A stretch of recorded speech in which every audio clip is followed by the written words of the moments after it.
سورہ آل عمران کے فضائل۔ اس سورت کے مختلف فضائل بیان کیے گئے ہیں۔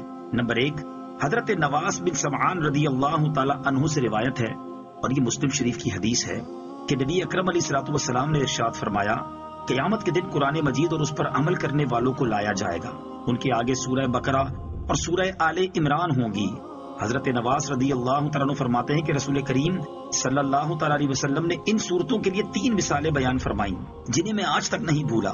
آپ علیہ الصلوۃ والسلام نے فرمایا، یہ دونوں صورتیں ایسی ہیں جیسے 2 بادل ہوں، یا 2 ایسے سائبان ہوں جن کے درمیان روشنی ہو، یا صف باندھے ہوئے 2 پرندوں کی قطاریں ہوں۔